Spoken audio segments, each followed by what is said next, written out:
subject and you would be doing it, it wouldn't make a lot of sense if you're missing out in the first couple of minutes. It's very, very important.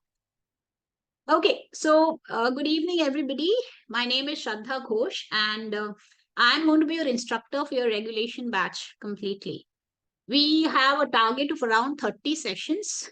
One second, I will have to. Okay, one second. I think.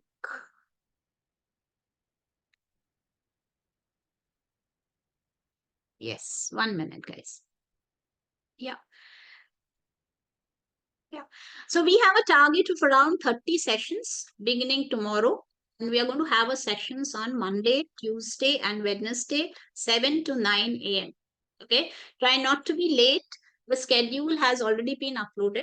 I will take you through the most important stuff today. So anybody of you who have any questions on the methodology, the strategy, how you should be studying, where should you be studying, how is Pixelon going to fit into your study schedule, this is the right time. Okay, so let's I'll give you an idea of what we are going to do today. Now, this may not be relevant for a lot of you who have just enrolled for the session, but I think it's very important for you guys to understand what changed in regulation. And why is it important? Because the shift will also give you an idea of where is it that AICP is going ahead with the regulation paper. And obviously, there would be some reference to it in your examination, because they'll try to give some of the topics that may be out of your syllabus just to ensure that you are aware of the change syllabus or not.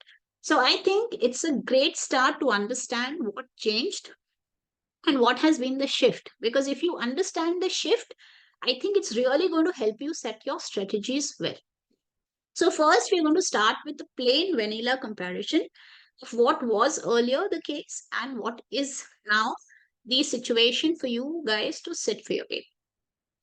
We're going to have a detailed comparison of content, and you will see that in regulation, there has been a deliberate shift from practical to a bit more theory. Now, most of the areas that are going to be tested is indicated. That means even though they'll tell you that an app, so AICPA releases every year, AICPA releases some of the, kind of expected schedule, like what would be the percentage allocation for every material. But as trainers, we always say that you should be mentally prepared that you're going to appear and you're going to be preparing yourself 100%, because in this paper, coverage is as important as any other thing. We cannot leave anything. But I'll still take you through the content comparison. There has been a very important shift in the kind of questions that are going to be asked. So they've released a new category of question that has never been tested before in regulation. Most of the content providers have already included that. So whatever content you're using now, if it's relevant post 2024, it is already updated with the revised set of questions. So I would not say that there has been a lot of change. Some of the topics which were earlier, I would say, are a little bit irksome, because those were topics that were not done very nicely. These were topics that, we had just pick and choose kind of a concept, like, AMT for individuals, alternate minimum tax. We never did it in great length. We always did it at a very, very macro view, to the extent that it more or less came to a stage when we were mugging up things rather than understanding, because the entire gamut was outside the purview of the syllabus. So thankfully, they've done away with it. As far as subject content is concerned, I feel that the syllabus that you have now is much better than what you were having earlier. But here, I want you to be very careful about one category. So people who have had a working knowledge in taxation are definitely going to have an edge post 2024 once you sit for the paper. And we'll see how that would. So they've tried to make the kind of questions a little bit more practical. And our emphasis in all the examination, in all the sessions, are going to be for those particular areas, cover the new set of questions. So content has not changed much, but the style of questioning has changed. So we are going to talk about this here. Then I'm going to talk about, okay, these now. So first one was the content, the exam, the content. Here I'm going to talk about three most important things that I feel should be followed by most of the students in case if they want to crack the papers. In 3 months time. So we're starting in February tentatively, February, March. 10th April is a target completion date. Even if I take an extra leeway of 1 or 2 more sessions, definitely by mid of April, we should be able to get over with our syllabus.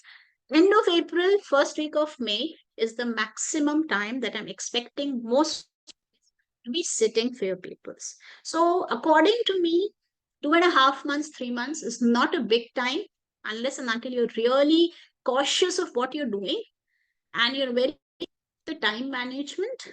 It's not something which is doable very well if you're not planning and if you're not strategizing properly. So that's why I think that strategy plays a very important part in establishing success versus failure. So we're going to talk about three most important things, and this is what we are going to give you an aim of 3 weeks to reach your zone of complete preparation. Okay, so we are going to discuss strategies then. Okay, so the next 2 sessions, I'm going to talk about your preparation strategy. You guys are free to ask me any question that you want, because I think these are the topics that is the deliverable for today's lecture. Okay? And in the end, for those of you who have enrolled for UWorld, I'll take you to the UWorld interface. For the others, I will take you to the LMS interface and how you should be using it. And towards the end, those of you who have not subscribed to UWorld, you may log off and we can continue with the guys who are still there so that I can tell them how to navigate through UWorld and Pixel Learn together. Okay, a couple of rules for the sessions. The first thing is, guys, if you have a query, please write in the chat panel rather than unmuting yourself immediately, because I can plan your queries and I can ask you. So at any point of time, if you want to speak, I would unmute you, but just let me decide when to unmute and when is the best time to take your question. So throughout the session, whenever you have a query, please feel free to use the chat panel and let me know what questions you have. Okay. Ma'am एक second, जहाँ meeting chat लिखा है ना वहाँ पे Yeah, message so करना you have पड़ेगा. chat okay. panel. Yeah, you just write your query during the session, whatever query you have. Okay, whether if I feel that that's the right time to take the query, I'll unmute you immediately. Otherwise, we'll just wait for what we are finishing and then I will. Okay. Okay. The first thing is the exam structure. So there is one thing that I have uploaded on your LMS today. Okay, so those of you who haven't been through the LMS, I'll just show you where it is uploaded. I have uploaded, okay, one second.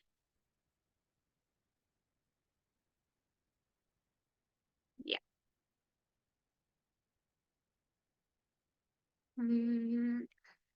Yeah. So I have uploaded the AI CPA, the entire blueprint. And I don't know whether I have made it downloadable or not. If you guys want it, I wouldn't mind making it downloadable also. So this is the blueprint. That's the one which is effective from 1st of January 2024.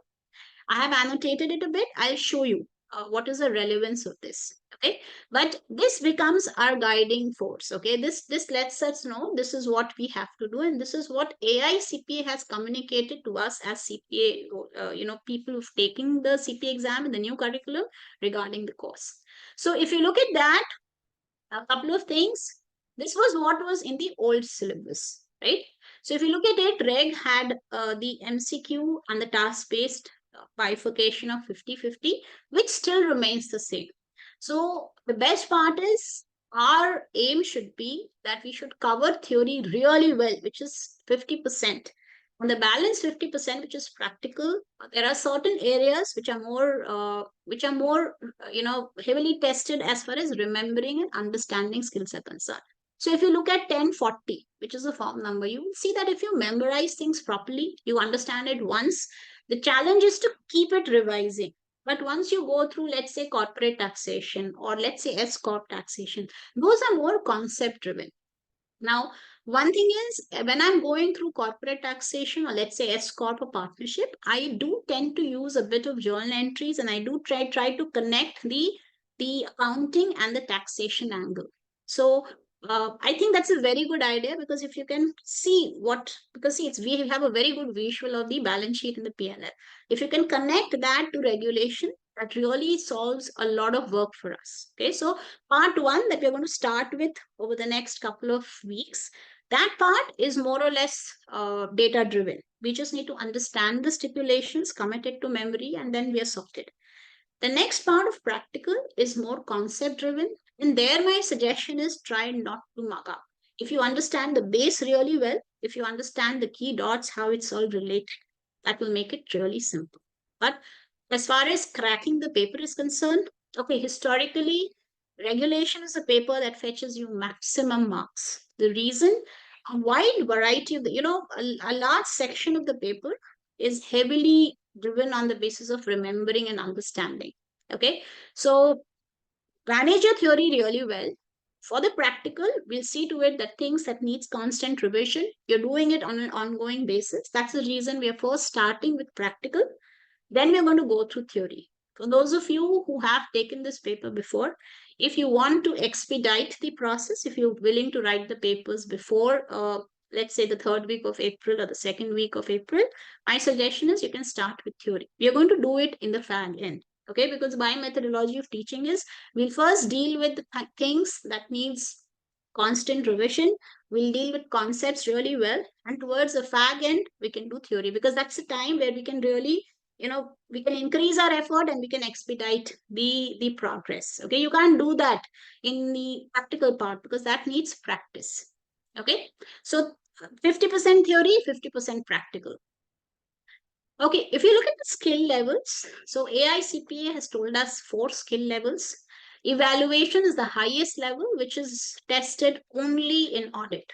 In no other paper do we test for the evaluation skills. Okay, so the best part about regulation is it is heavily laden towards the bottom 2 skills. That's the reason why the passing scores in regulation can be really good. I mean, I have seen a lot of people cracking above 90. 90 to 95 is very common in regulation, and your aim should be 90 to 100. That should be the aim because it's achievable.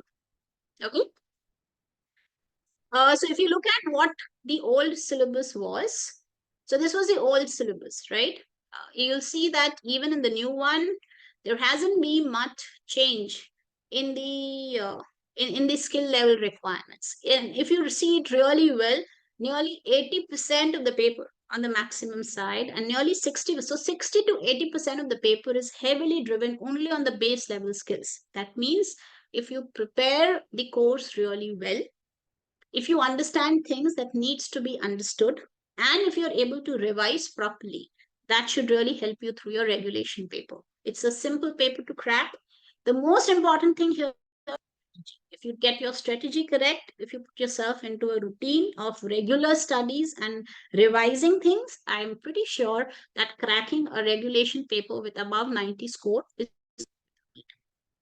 okay. Okay, so if you look at the syllabus, one major shift is, if you look at it, some part of theory is being tested a little bit more than practical.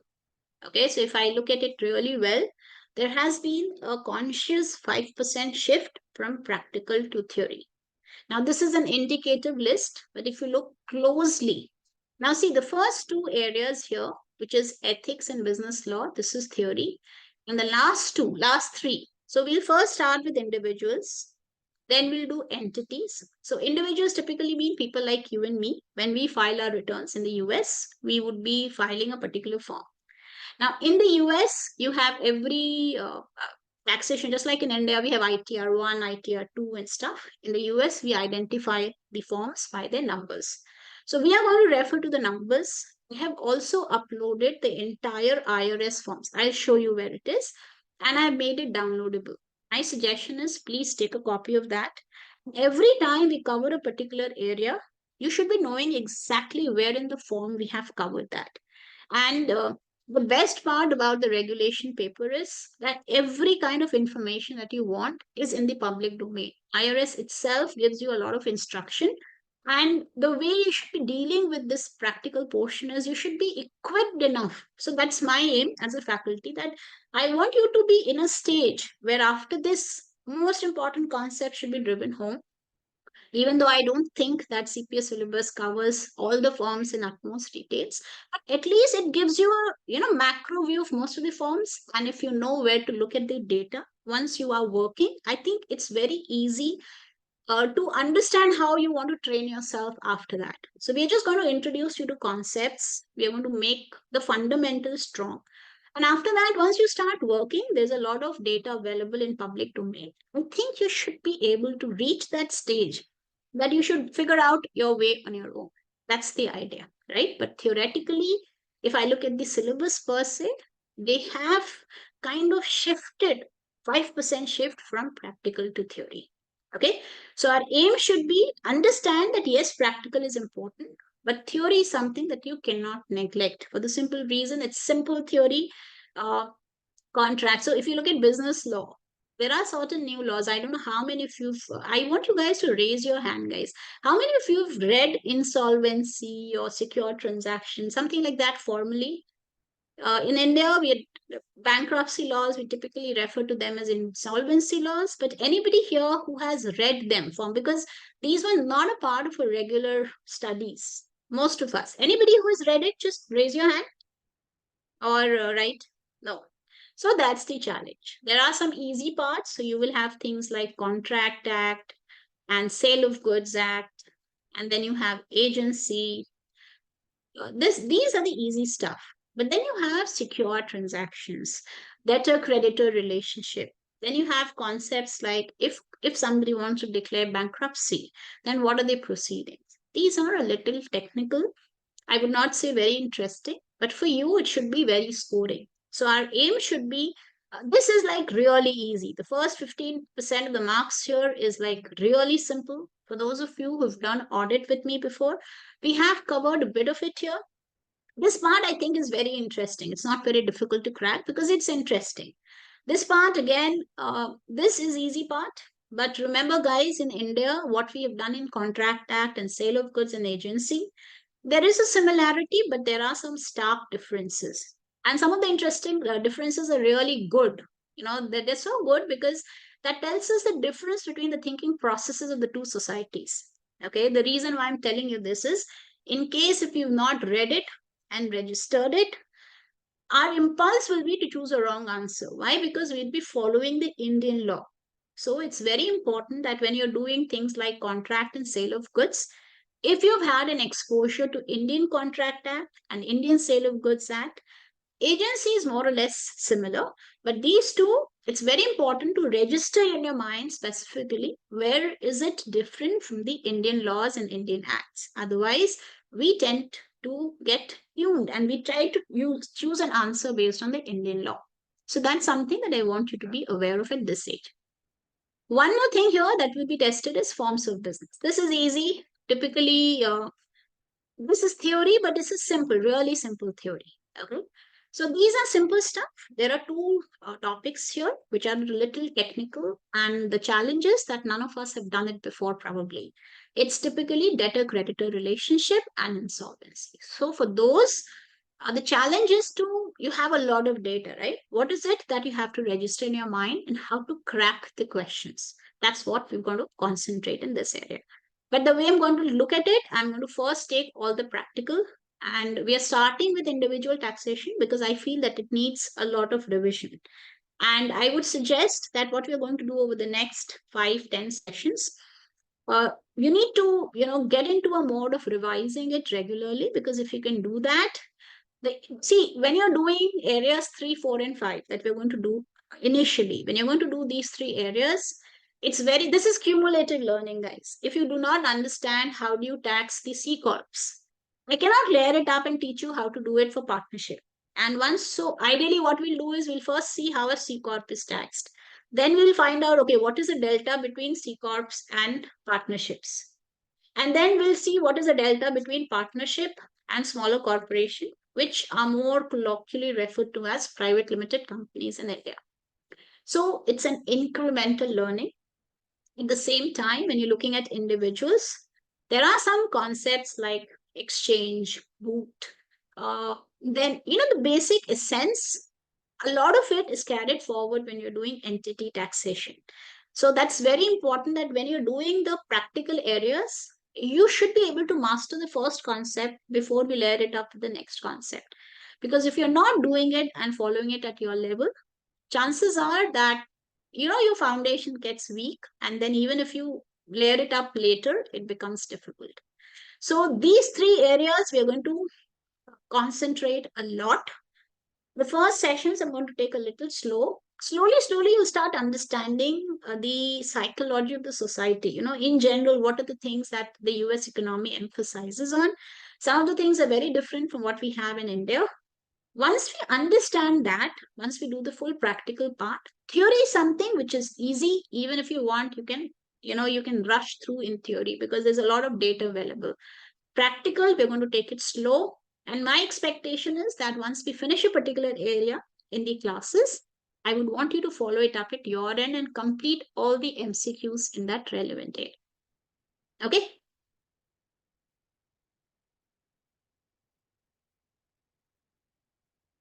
Okay.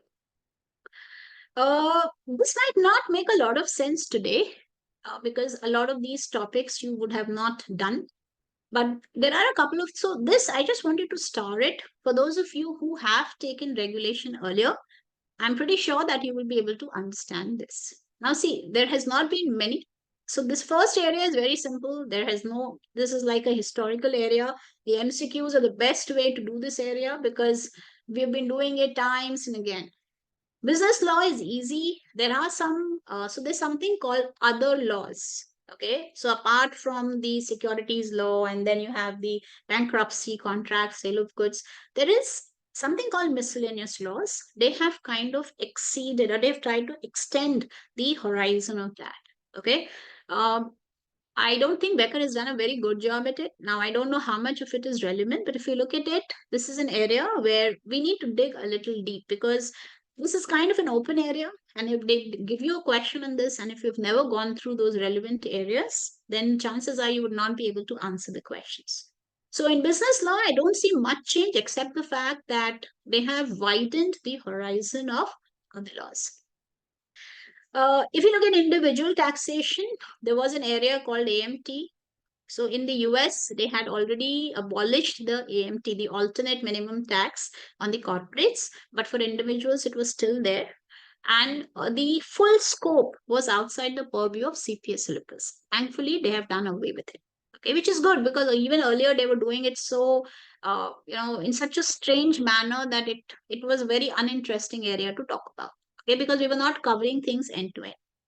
So this is a big thing that has happened in individual. Now, this I'm going to show you from the AICPA book itself, right? So, what I've done is in this year or from 2024 onwards, they are going to give you questions on tax preparation. So, it's like they'll give you the base data. They'll give you, so think of it something like this. If some of you've taken the audit paper, what they do in audit, they give you actual working papers, right? So, let's say I'm going to ask you a question on inventory. So, how would I test you in audit?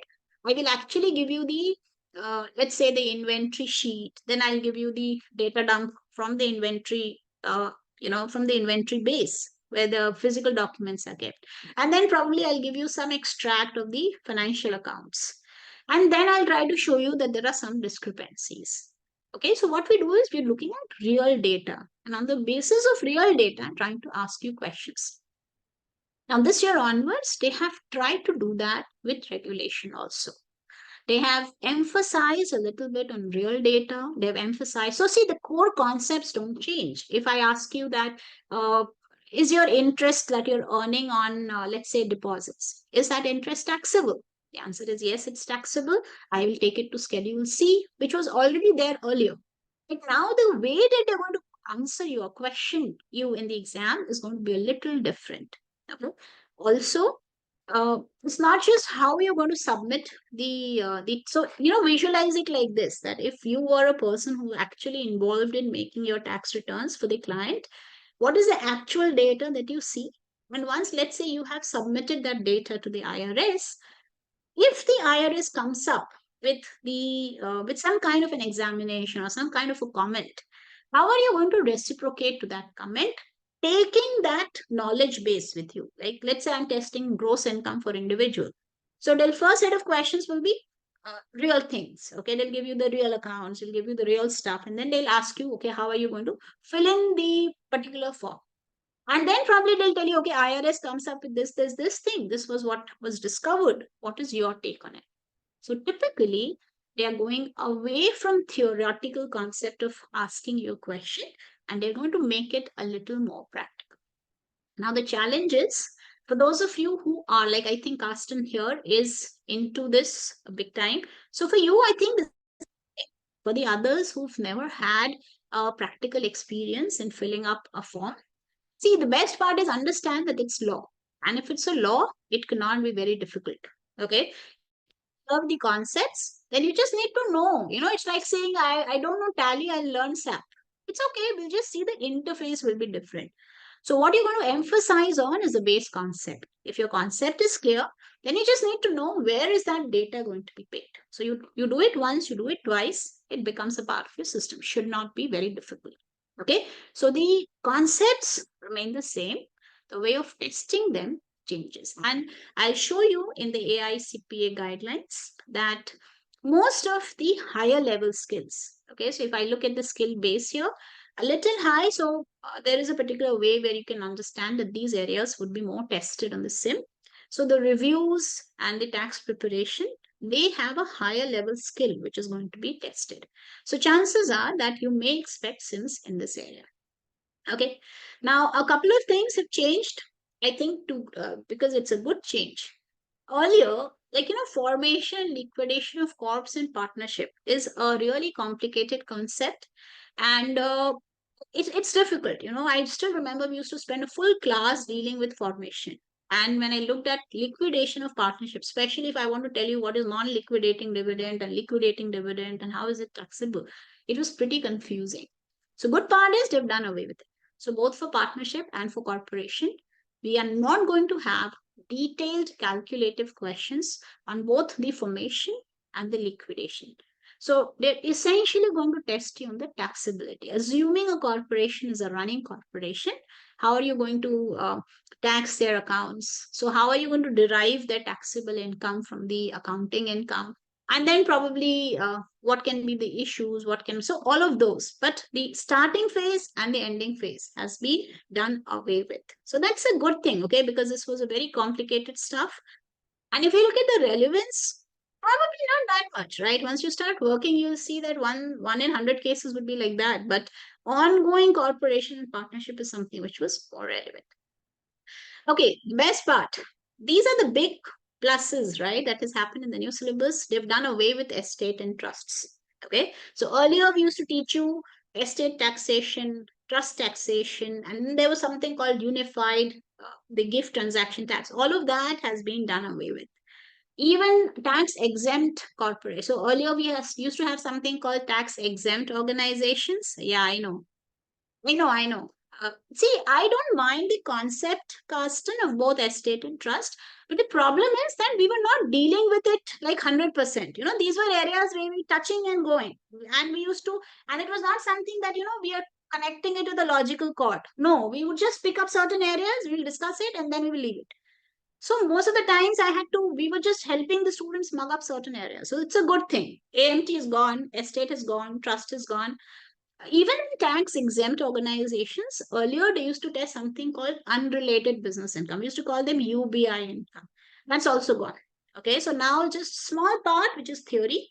So see, understand what is the reason or the rationale behind it. They are focusing you more they're focusing you more on just the fundamental skills. And what they've done is they have put all of these complicated stuff in the TCP syllabus. Okay, because their idea is only if you're going ahead with tax practice, probably you would want to go that deep.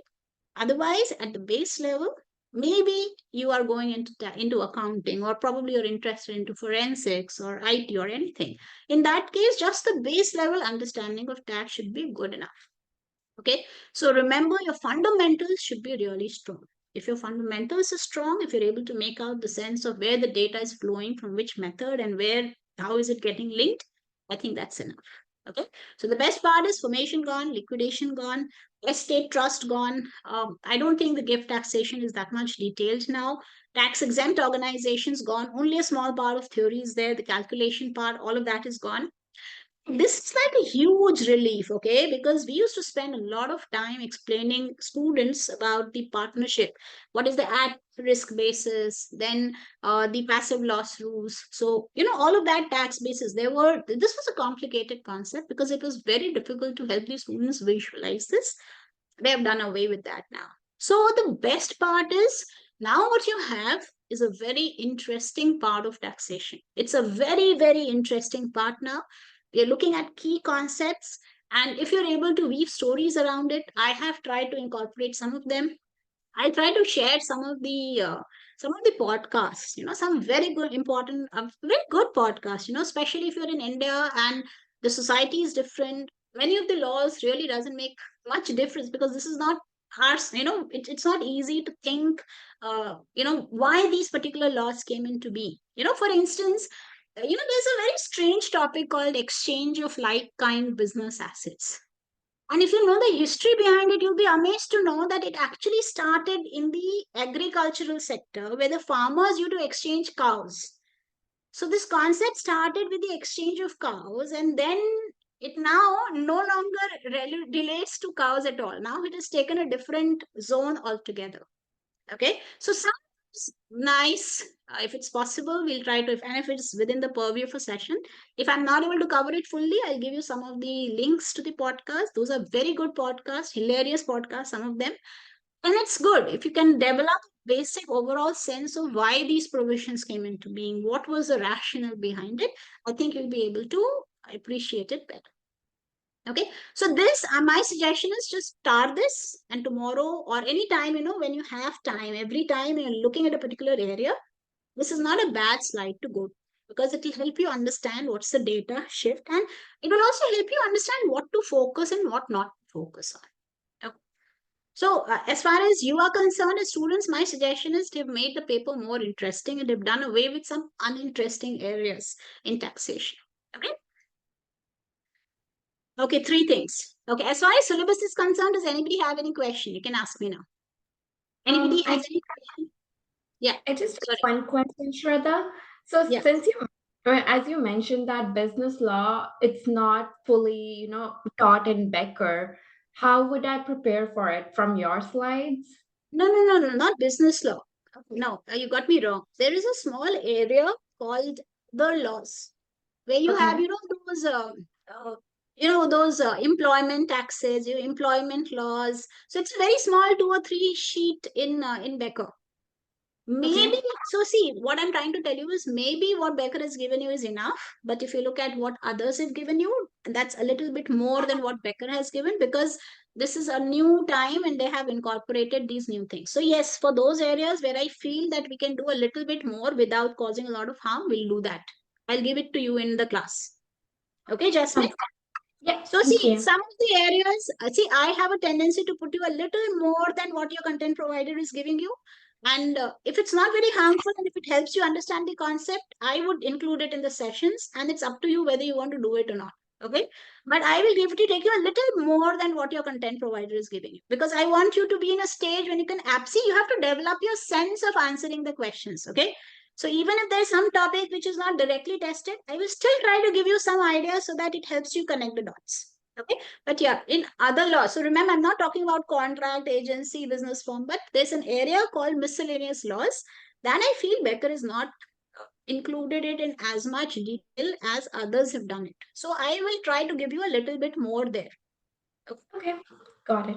But what we'll do in the class will be good enough. Okay. Okay, thank you. Yeah. Okay, anybody else, any other question as far as content or the exam model or the change in syllabus? Okay, for more of this, I have uploaded this on the portal. I'll show you where it is. And I have kind of annotated it really well.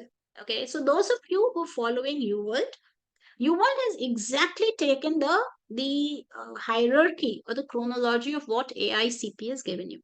And if you look at the study material, they will actually tell you, okay, this is the topic. And in this topic, this is the base level skill that you have to talk about. So it will tell you exactly which area, which skill level is important.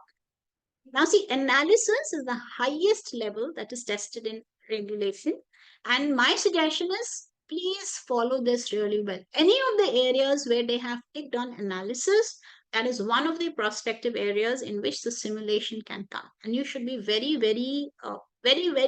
alert about it. And you should know that you have to deal with it conceptually. Don't mug that. Okay. So if you look at this, there's not much change in the business laws, right?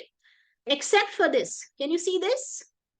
So now see, if you compare this with what was there earlier, you will see they've come up with so many laws here, like, anti-bribery, health plans was there, but not in that much of details, worker class. So a lot of these laws are newer laws, which were not there earlier. Can you see this? Qualified health plans, worker classification, which also increased the skill level. So there, I feel there is a high enough chance that this year we can expect a sim in this area. So just be careful about it. And the best part is what you're going to be tested is not a lot, but a lot of laws. And what you need to know is just the macro level. You don't have to dig very deep. Okay. So do that, because everywhere they tell you that in a specific scenario, that means they'll give you a test or they'll give you a scenario and then they will ask you which law is applicable and how. So just be a little alert. This is something that we need to be prepared. Okay. So this is one area that has undergone a change, which we need to do a little bit better. So that is theory. One second. Then we have, so this remains more or less the same. Business structure is easy. Yeah. So here, this is what I was saying. You will see in every topic, in every practical topic, they have introduced these two things. And if I read it properly, I'm going to read this once for you. See, what I'm saying is, let's say I'm testing you on depreciation. Okay, now depreciation is a little complicated in the US, guys, because what they have done is there are a lot of stuff that you have to correlate and you've got to learn in depreciation. Okay, it's a little complicated area, but what they're trying to tell you is when they test you on depreciation, they're going to ask you to review a tax depreciation and amortization schedule for the current year and supporting documentation, including any source data used to create the schedule. That means they will not just ask you a question, what they were doing earlier. They will give you a scenario, just like in audit. They'll give you the working papers. So they'll give you the source docs. So, the best analogy is to think of is to think about in terms of audit, right? If I want to ask you whether a revenue has been overbooked or underbooked in accounts, how do I do that? I'll give you the figure from the income statement. I'll give you the figure from the balance sheet debtors. Then I'll give you the inventory records, probably the sale records or the bad debts calculation. And then from there, I'll ask you to infer and give me an idea of whether the income is overbooked or underbooked, right? So there's a full theory that goes behind it. But what we're testing you is not theory. What they're testing you is application of theory in real world. Now that's how they're going to test you in regulation as well. So let's say if they're giving you a depreciation. Earlier, they used to give you a question straight away. This is the question. Tell me what should be the answer. So you know the theory, you will apply it in the case, and you will get your answer. Instead of that, now they will actually give you, okay, this was the asset purchase. So they'll give you the asset, let's say the invoice. And then they'll give you some data about the time and the asset was put to use, probably. And then they'll give you some data about the amortization schedule. Okay, so it's the application of some basic concept rather than the direct testing of the concept. So that's the first thing you need to know. The second thing is, let's say I've already submitted the depreciation deduction according to my calculation, and then IRS comes up with a query. So how are you going to first understand the query and then respond to that query? See, review and resolve discrepancies identified by the automated diagnostics and validation checks. Now, see, this is something that we're going to do in the federal procedures. So this is a first level check, right? It's like saying I give you lots of schedules and I also have the external places from where the data would come in. And then there would be a computer system or the computer program that is going to test and give a let's say a scoring to different returns, and depending on the scoring, probably they're going to catch the returns for reviews. So here they're trying to tell you is I've submitted something, And the first level only computer came up with certain discrepancies, and the discrepancies are thrown at you. So typically we're going to refer to them as computer paragraph, right? Some paragraph numbers would be there, and some of those numbers have a particular meaning. So you're going to ensure that first understand what is it that the query is relating to, and then you're going to apply that theory and give the answer. So the concept doesn't change, but the way they're going to question you changes. So every practical area, this is something that you're going to be aware of. Okay, so this was for property taxation. Then even when you go to individual taxation, you will see everywhere they have put this for you. Form 1040 individual taxation, they're going to test you on your tax preparation and then on the review of the discrepancies caught by the IRS. But remember, the best part is it's only the first level discrepancy, right? So it cannot be very difficult, guys. It cannot be very difficult. Okay, all we need to do is we are going to do a lot more questions like this than the traditional ones. If you can do that, you do it 5, 6, 7 times, you will start understanding. Okay, and obviously, if somebody has been working, or even if you've been working in Indian taxation, it would really help because that thinking process would help actually. Okay, so every practical area they've come up with this review thing. So be careful about it. Okay, the rest remains the same. Yeah, one more thing, which is a big area, is they have introduced state and local taxes a little bit more than what they had done earlier. Okay, so this term from 2024 onwards, you would also be tested on. So, see, regulations typically federal tax, federal income tax. That means all the states put together, right? No. Okay, yeah, I have put this. I have put the annotated one on UWorld, Karsten. Okay, it is there on the UWorld. But see, it's not something that I just want to show you in one class, and I want this because see, this is the communication that AI CPA has with all the prospective CPAs, which is you. So I want you to follow this on an ongoing basis. It's not a bad idea to take a printout of this, and every time you complete an area, just stick it there. So it's not a bad idea to follow this because every time you see an application level skill, your mind should be really alert. Okay, so this is a new thing. From this year onwards, they're going to test you on local and state tax issues also, which was not done till the last year. Okay. S corps more or less the same. Even earlier, we didn't have a lot of S corps. One second. Siddharth, we'll talk about it after the session. Okay, please, we'll talk about it after the session. Okay. Oh, partnership is a good job. The worst part of partnership was the tax basis, the risk basis, that thing gone. It's now a part of your TCP. It's no longer a part of your regulation syllabus. Okay. Tax exempt organizations considerably gone. It's just 2 or 3 pages, that to theory. So typically they just want you to concentrate on the base and make it really strong. And not just theoretically, but have some kind of a practical exposure so that if they give you certain documents in the real world, you should be able to relate to it. Okay. This is as far as the syllabus is concerned. Anybody, any questions till now? What are the first feelers? How many of you are scared? I should have completed it last year itself. How many of you are in that zone? At least it was easier. How many of you? Anybody in that zone?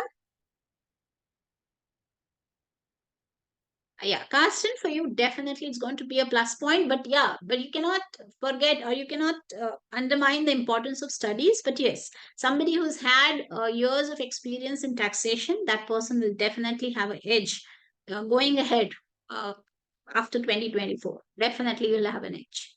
So you're starting with the most comfortable subject and in the subject in which you have an edge compared to the others. Okay, but remember, hard work, there is no substitute to it.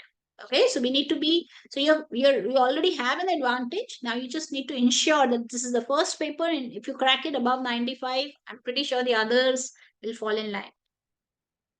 Yeah, I know that. No, time will say that's true, but still. Okay.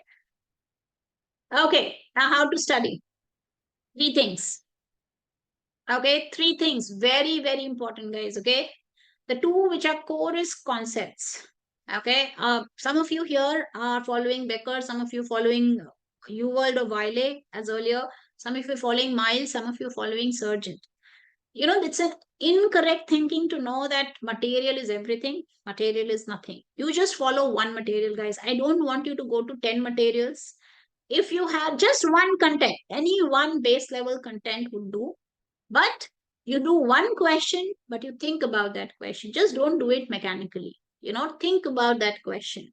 And that's the reason my preference is always to take a big sim in a particular area, which will bring out all the facets of a question rather than typical facets only in one or two areas.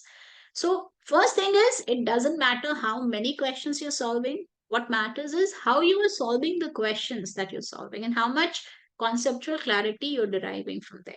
Okay, so one thing is, you do not need any more material than what there is already. Okay. Okay, this is very important. That this is slightly different from the way Indians are used to studying.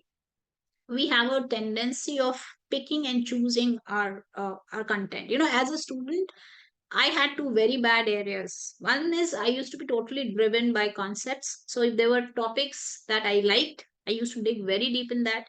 But if the topics that I didn't like, I used to simply ignore them. And probably some of it I'll do a day before the exam, whatever I'm able to retain and answer, that's it. But that's not the philosophy that's going to help you in CPA.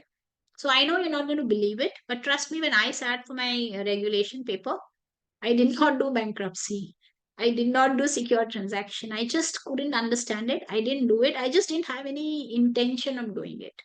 So what I did just before the exam, I read a bit of it and then I went, whatever came, I could answer, whatever, I don't know. But that was an area that I didn't know. The first time I did it properly was when I started teaching. That's not a good time. And that's not the good way of studying. You have to cover everything in CPA, guys, because the moment they test you on the MCQ base, anything can be asked. Okay, and the only challenge in regulation is it. Most of you do not have a prior knowledge. You don't have a prior base to fall back to when regulation is concerned, and that's the reason your preparation and the way you're preparing makes huge difference. So first understand, you're not leaving anything, you're not doing anything in a not so good way. You cannot do it 100%. So theory 50% is theory, right? So that your aim should be that I have to crack 100 out of 100 in theory. And for practical, again, you will see a lot. I have that, I still do it, even as a person who's running my own business, I still make my own personal SWOT analysis. I fix my targets every 6 months, I revisit it. I'm now teaching my son to do it. But I'm honestly telling you, it's not a bad idea to make your personal SWOT analysis every 6 months. For you guys, if I were you, I would be making it for every exam that I'm sitting. Look at the strengths that you have in every topic. Look at the weaknesses, because at the end of the day, you have to play by your strengths. So it should not be that you're taking so much of time covering your weaknesses that your weaknesses also don't become strength and your strengths also don't give you marks. Don't do that. If you feel theory is your strength, cover your theory really well, and then we'll do practical, and slowly we'll try to cover the areas from weakness and push it on to the strengths. Okay. For opportunities, again, external factors, I'm not going to detail much, but yeah, there are a couple of things that's important for us.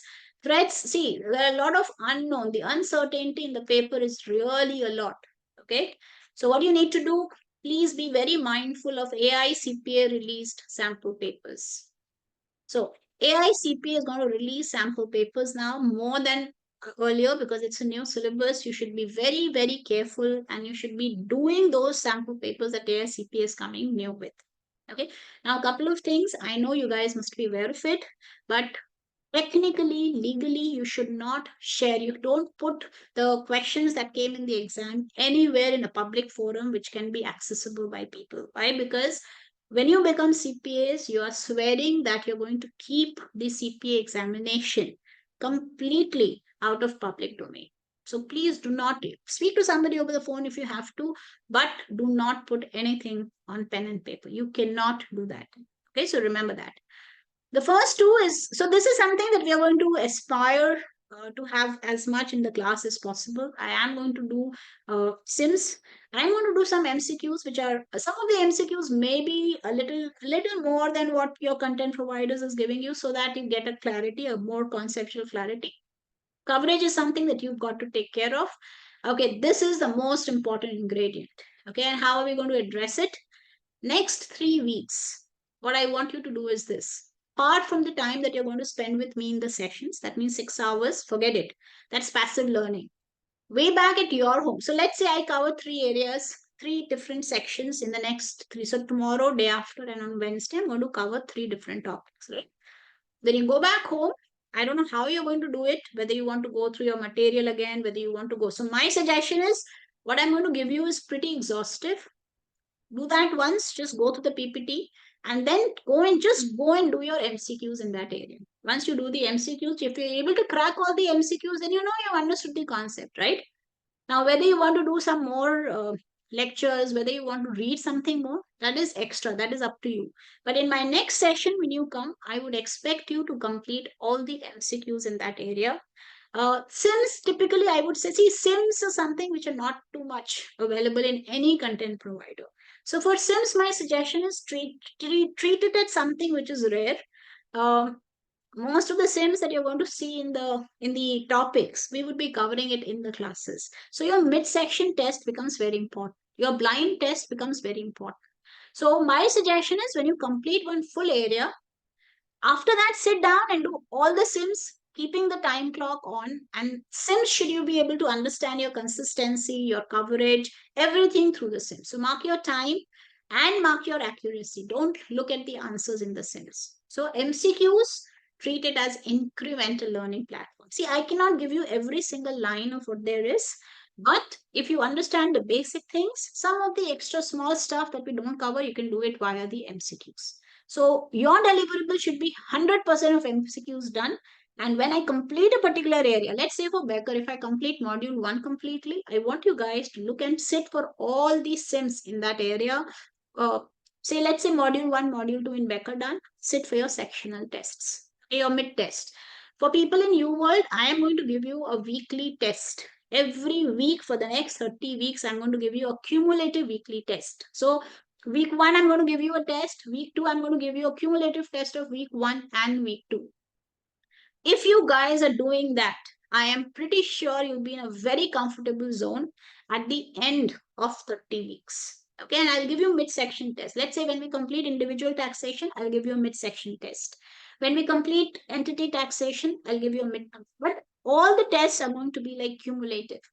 Okay, you spend a lot of time understanding the concepts in regulation. You should not leave it.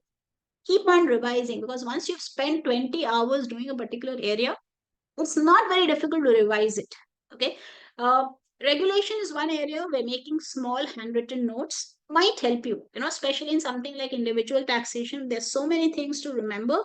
I depend a lot on acronyms, especially in the individual taxation, and I think it's a good idea to make the acronyms and put something in them. Okay, so what are we aiming at? For the first 3 weeks, I want you to just have a time start, time end, time start, time end. Just observe how much time you are taking to complete all the MCQs and sims at your area. Okay, so if I have 6 hours of class, I need a time that you need to maintain. In 3 weeks' time, you will start understanding that in 6 hours, whatever I'm teaching you, how many hours you need on a weekly basis to cover it. Okay, I'll release a test every Saturday, I think. So every Sunday, if it's possible, sit down and take that test. Okay, so if you can do that for 3 weeks, just keep your time. How much time you're taking to cover up the MCQs and whatever you want to do at your end, so that you know, yes, this area is done. Mark that time. Just take time in, time out, time in, time out. Once in 3 weeks' time, you'll get your answer. In a week, I need 18 hours. In a week, I need 20 hours. Then you just need to make a steady routine. Weekdays, how many hours? Weekend, how many hours? And then, like a clock, just sit down and read during that time. So if you can get to that routine in 3 weeks' time, I'm pretty sure you'll be able to crack this. Yeah, everybody. Jasmine. No, the test will not be applicable for Becker students. Jasmine, okay? Okay. Because I'm not uploading the test on my website. I'm taking the test on the UWorld website. Okay. Okay. Test will not be applicable for you. So, but see, in Becker, you can make your own test, right, Jasmine? Yeah. So Yeah. what I would expect you is make a cumulative test. So every week, I want you to make a cumulative test for whatever we are covering, make a cumulative. So I'll tell you, for Becker students, no, what I do is after the session, I don't currently have a Becker login. I'll ask the student to give me or share the login once. I will teach you how to use that interface well. You know, so there's something called you can create a test out of customized test, and then there are standardized tests, right, Jasmine? Yeah. Yeah. I have used them. Yeah. So what I want you to do is this: you first run a you first run a standardized test every week. Okay. So how many, I don't know, 35, 36, whatever number of questions you have for one test. Let's just make a standard test for that. And then wherever you see that there are errors that you're making, for those areas, go and run a random test. Okay, so customize random. When you do that, you will really understand where is it that you're making a mistake, and then you go back and do all the questions in that area. Have you Got understood? it. Yeah. Got it.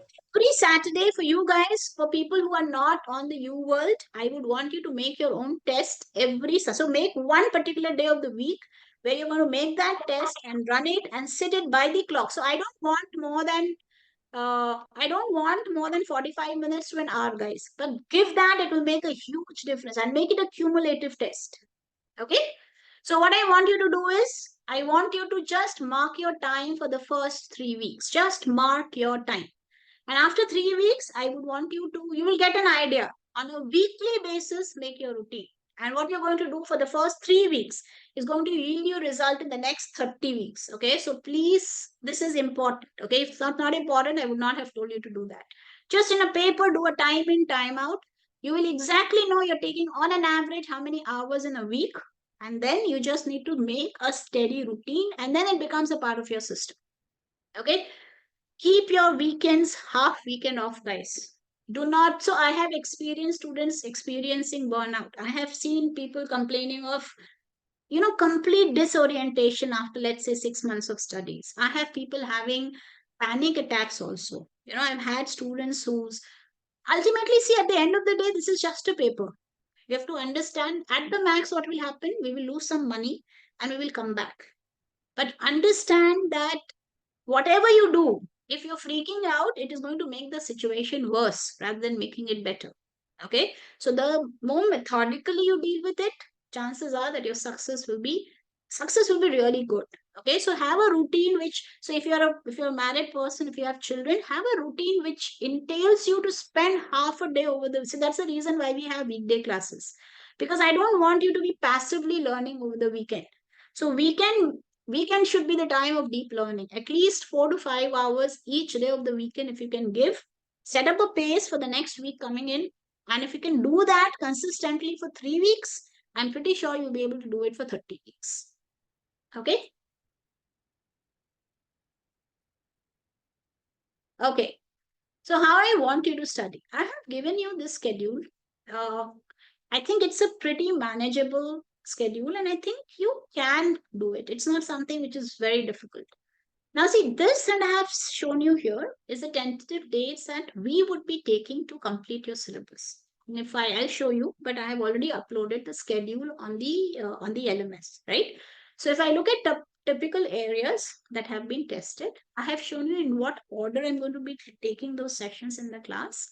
And what I have given you is the weekly. And so I am going to divide this entire thing into weeks. Okay. So tentatively by 10th of April, I will be completing my entire syllabus. And ideally after the first 3 weeks, by which time you really know how many hours you're taking on a weekly basis, I would want you to start your revision. Okay. I'll make you understand what I feel is the correct way of revising. But ideally, I would want you after 3 weeks. So 3 weeks, mark your time really well.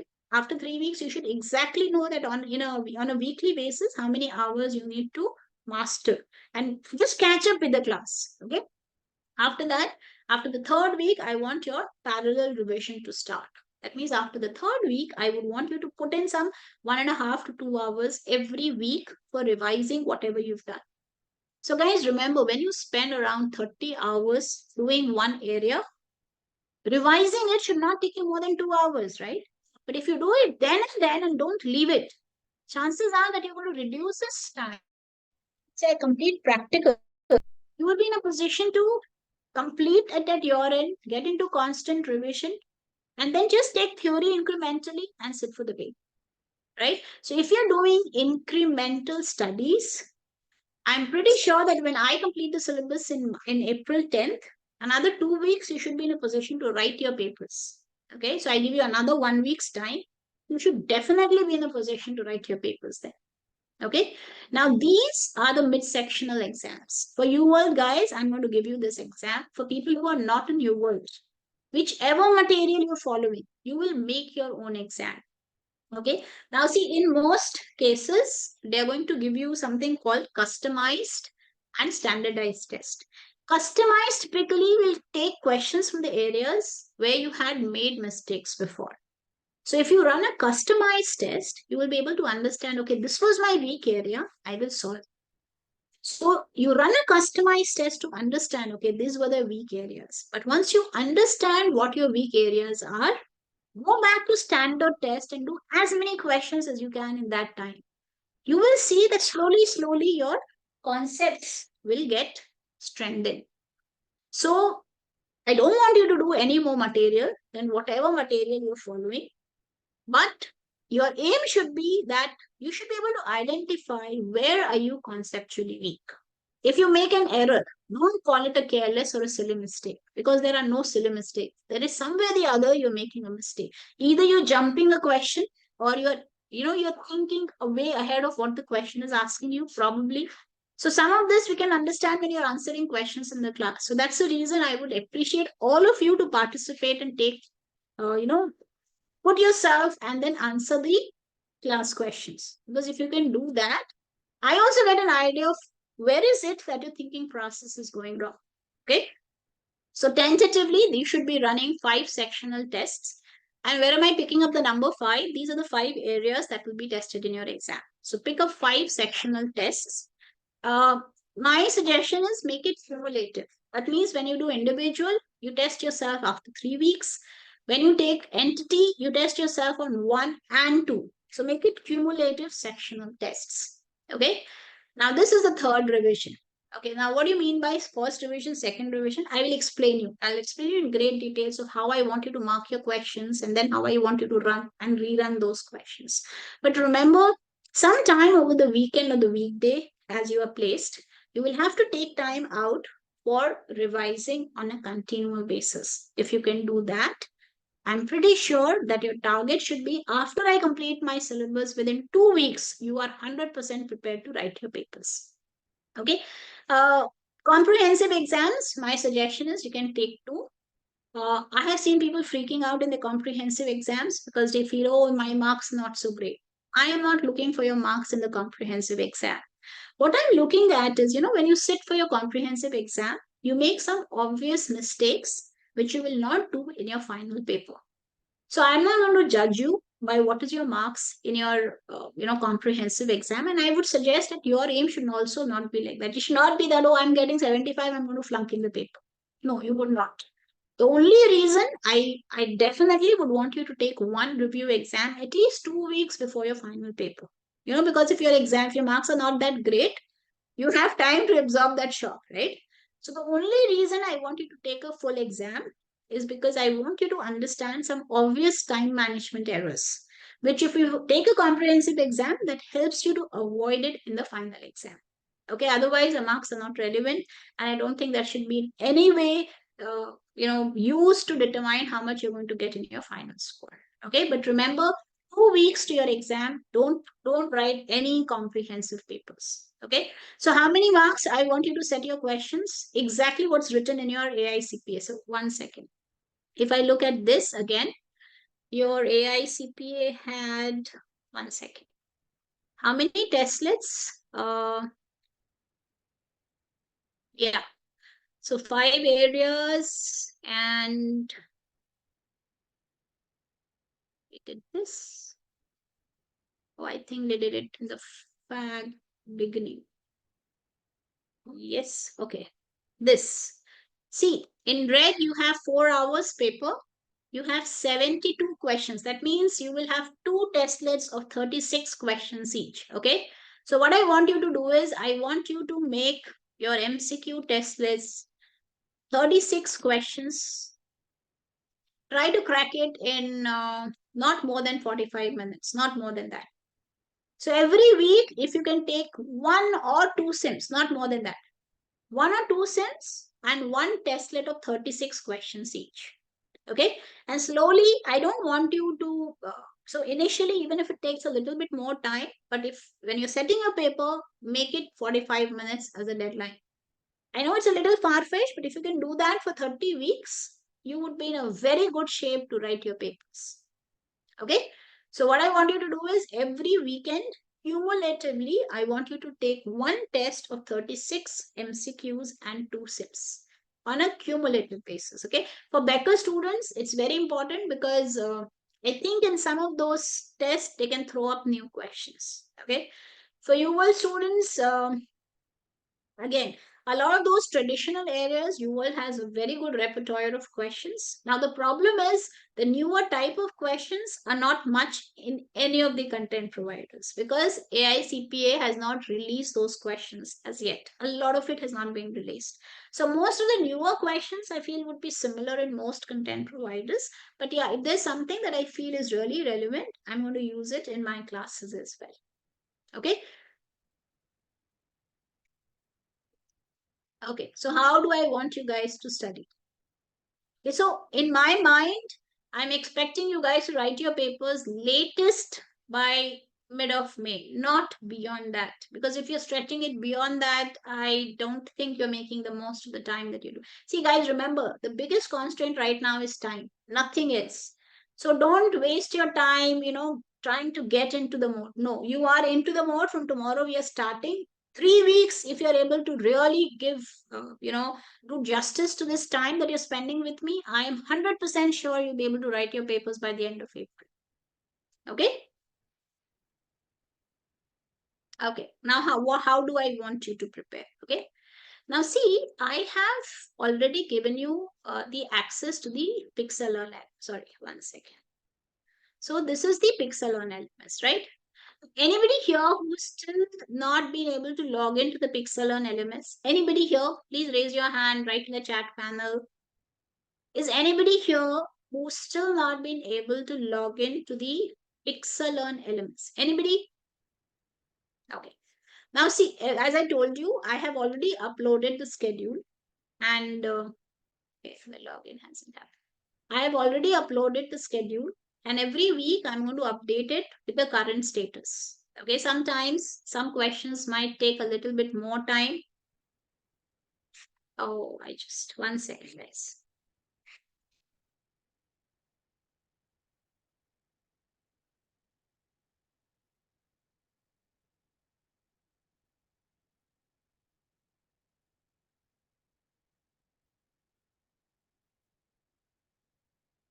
Okay. So I have already uploaded the schedule for you guys. And so every week I'll just make changes in it. I'll update it with the status of what has been done. So what my suggestion is,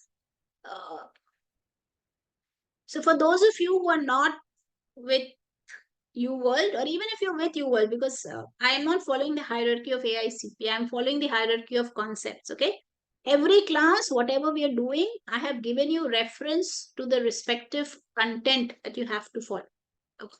Now, this is tentative. This is not really fine-tuned because we'll do it as and when the course is built. So my suggestion is this should give you a fair enough idea of what we are doing and what part of the MCQs you've got to do it at your end.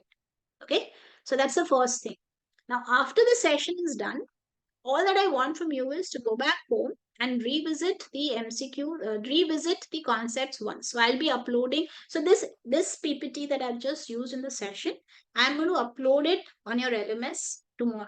Okay, so the PPT along with the class recording would go and get updated on the LMS maximum within 24 hours to 27, 28 hours. Okay, not more than that, right? Within a day, I'll try to do it.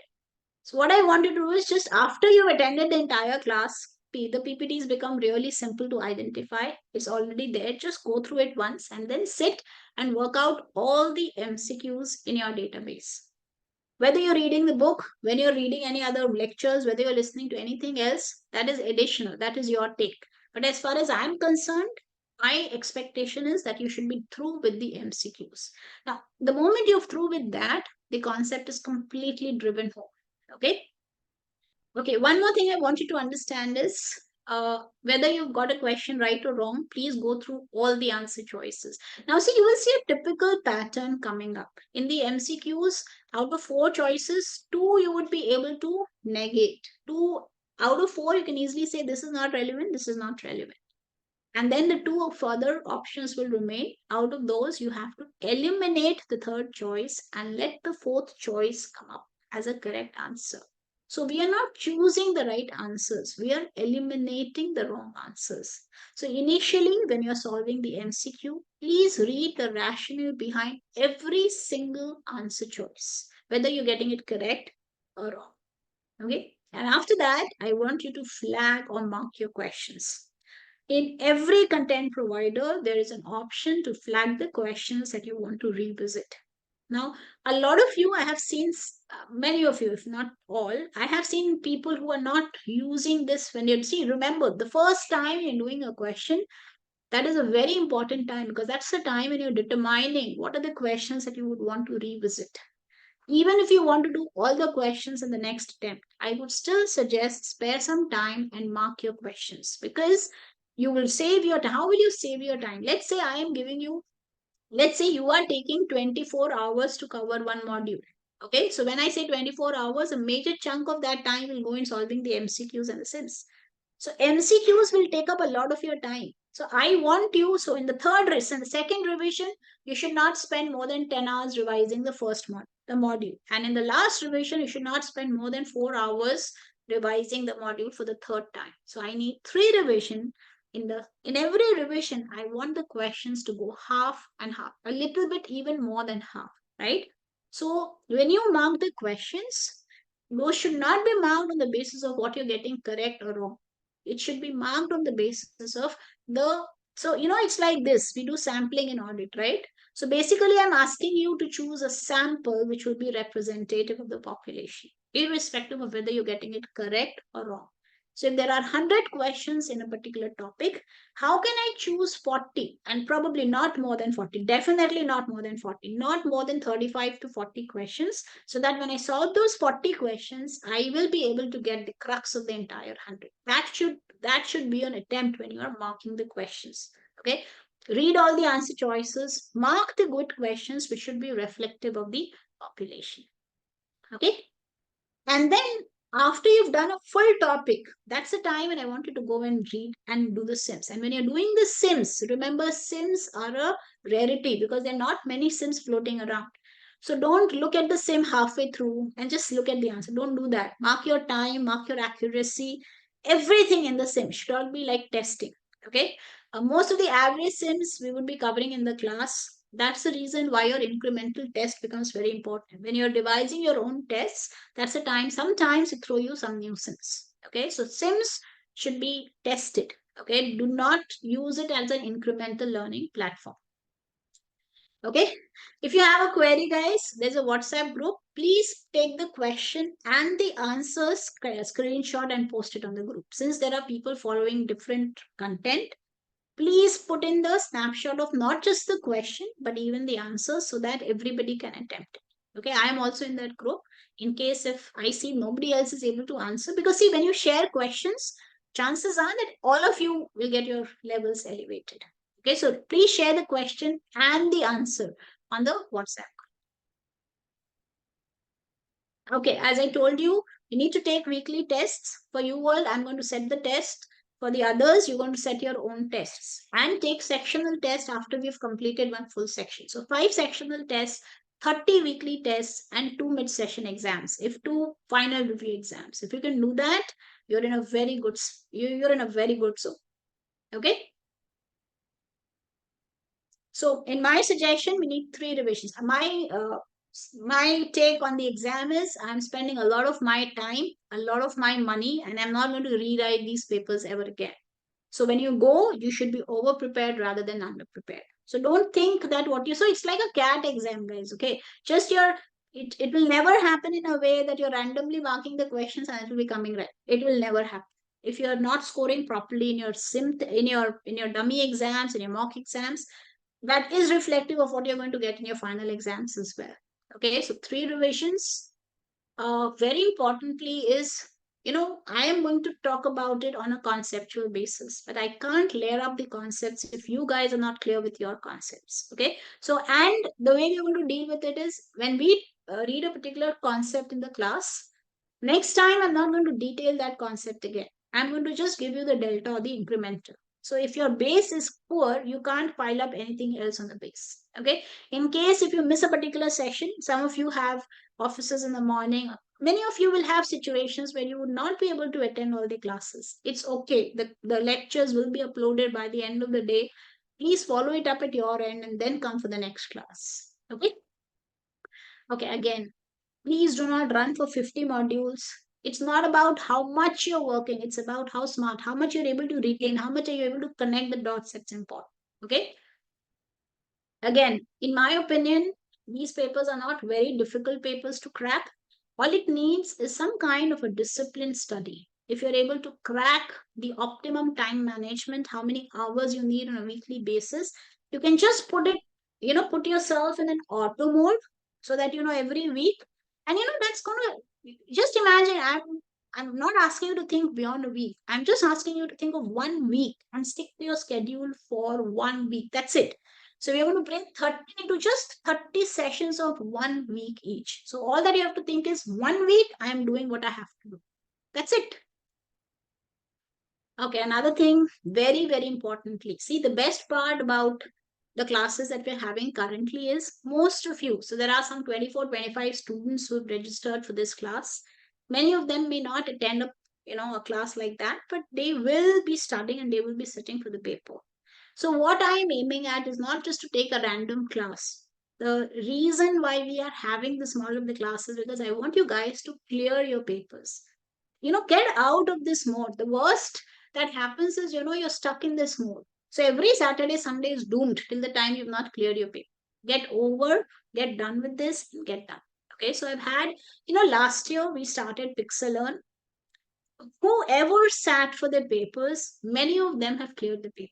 And many of them were people who were struggling to clear the papers, okay, earlier.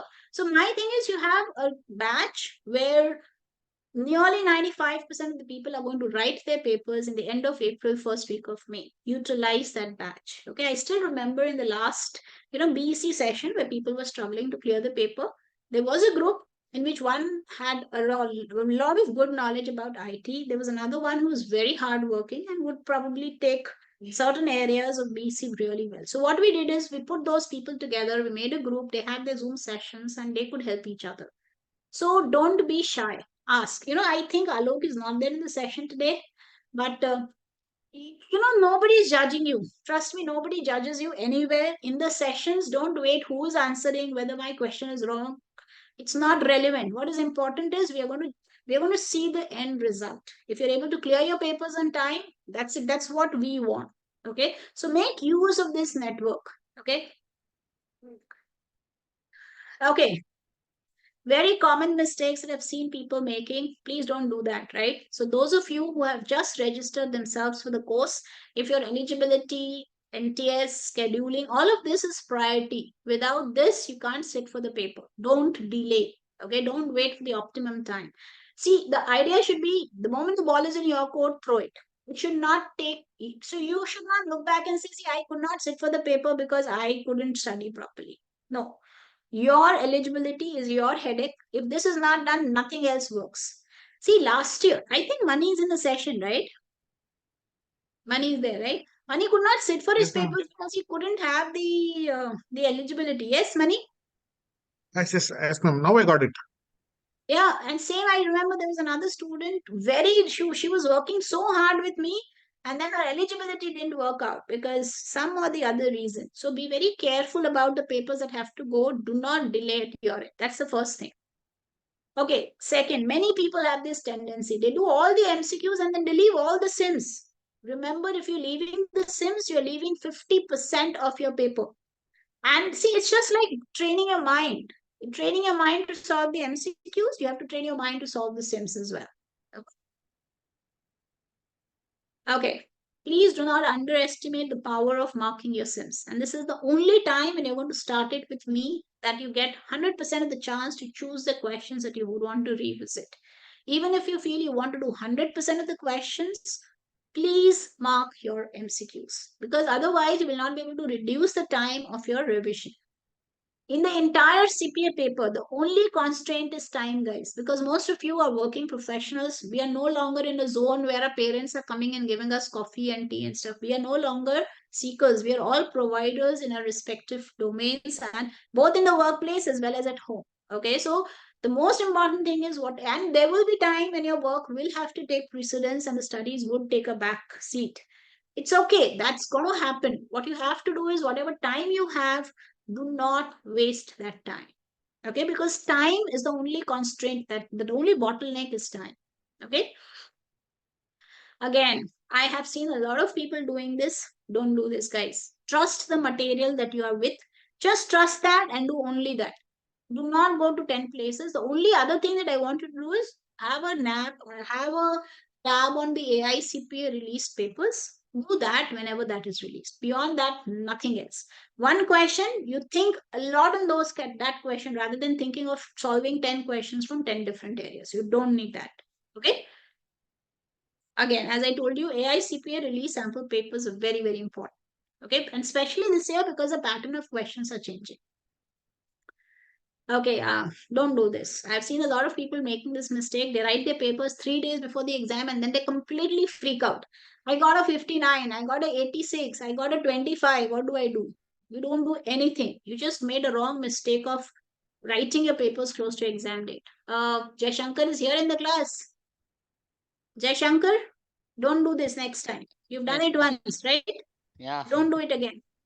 Okay, it will never give you any kind of happiness. The risk is way more than the return. Don't make that mistake.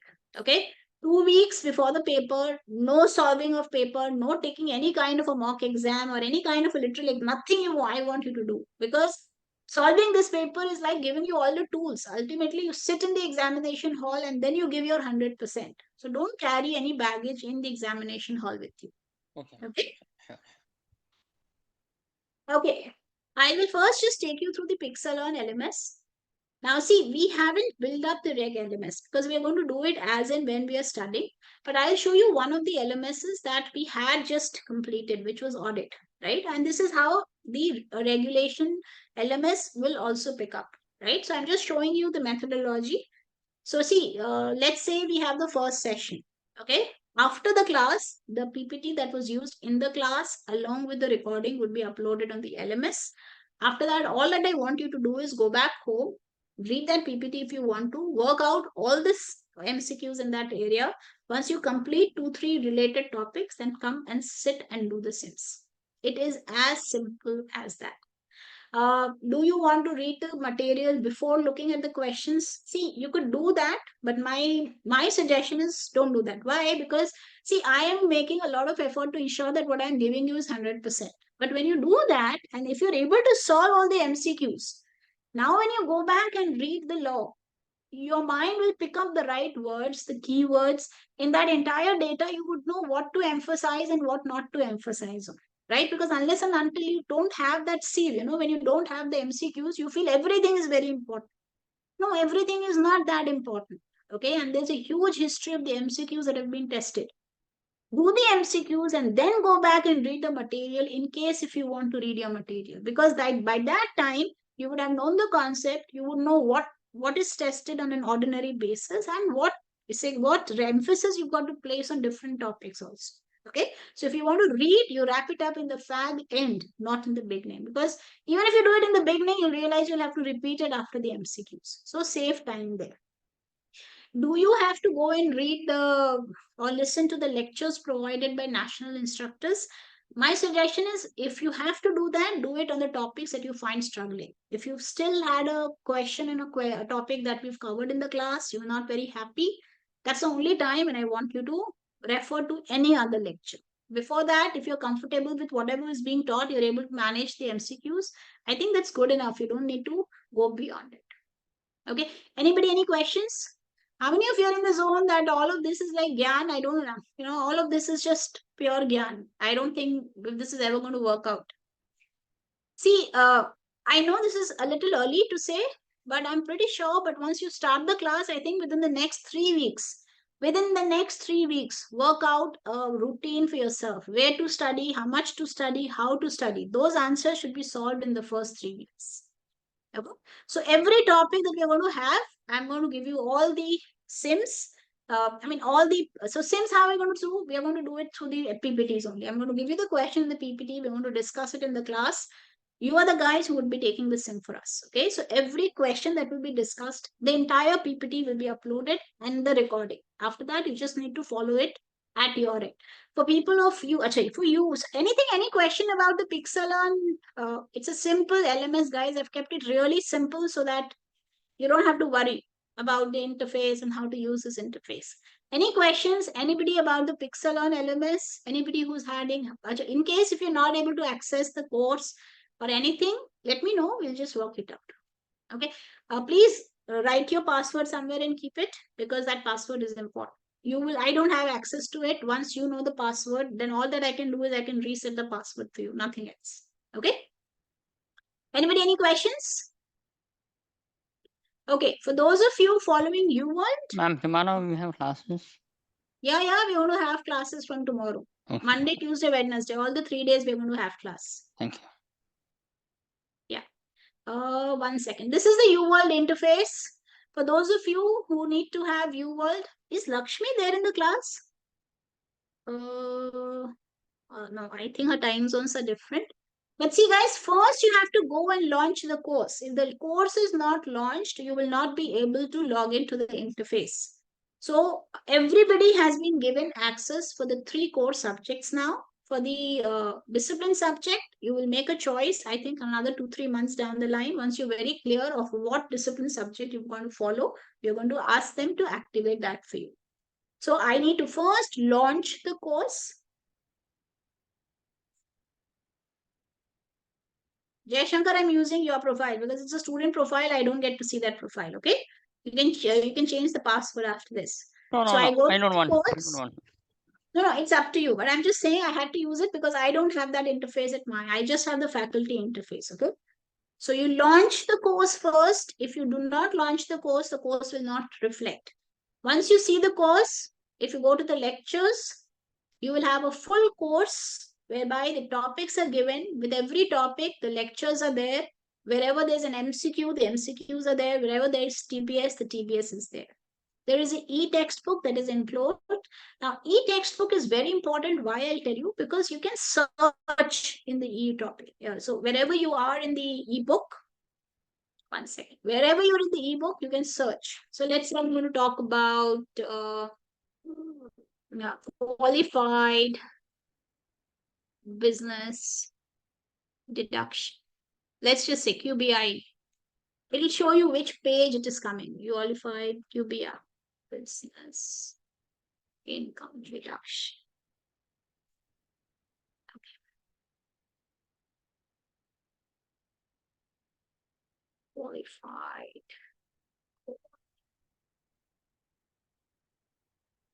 Yeah.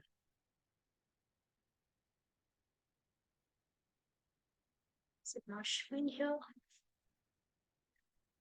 Okay.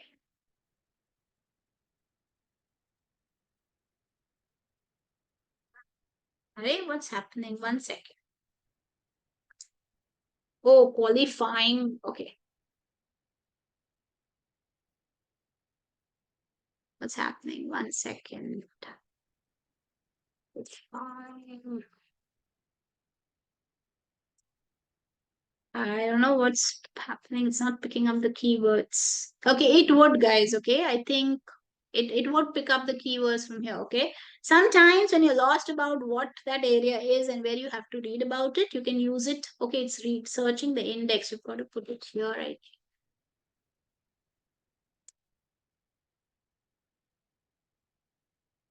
Yeah, so it's going to show you where. So I'm sorry, I was searching the index and that's why it's not showing. It will tell you where is it, which material is it, and which are the areas where all of these topics would be found. So that's a very good thing where you can use the e-textbook.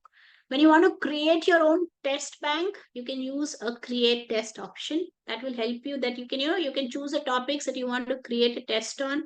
You can choose how many questions you want, and you can make your own self-study course here. Okay, one very good thing about UWorld is, now this is a new login, so I cannot show it to you, but when you submit your papers or even when you submit your questions, they will map you along with the national performance. So you will know vis-a-vis the others. Is our LMS redirect? I couldn't understand the question, Suchi Shubranath. The Pixelal LMS is separate. The UWorld LMS is separate. But what you have here is a faculty access. So can you see here, when you click here, you will have your My Classes, and here the questions that I set for you will all be uploaded here. Okay. So you can choose which topic, and then there will be a class assignment that I will set for you and you will have to solve it.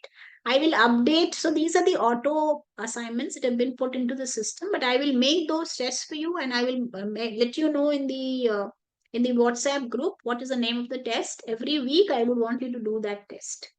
Okay. So remember, first launch the course. There are two platforms here. This is the self-study platform and this is the faculty-led platform. When I give you the test, it will show in the faculty. So like this is one of the tests. If you want, you can start the test here. So just like that, there would be tests that I will make and you will have to appear for those tests. So we'll have 30 tests for 30 different weeks. There will be 5 sectional tests and 2 full review exams. Okay. Now tell me, anybody any questions? Anybody any questions? Anybody? Hello, ma'am. This is Siddharth. Ma'am, Yeah, Siddharth. yeah, just wanted to ask, like, for some of the candidates, the examination schedule might be different than, what you suggested. So how those candidates should adjust their schedules? So are you trying to say that you want to write your papers before April? Is that what you're trying to ask me? Yes. March Yes, 21. Yeah, so if you want to write your papers in March, Siddharth, my suggestion is that you should start preparing the theory on your own. You are with Becker, right? Yes, ma'am. So start doing the contract, sale of goods, start doing the theory on your own. Theory is not very difficult.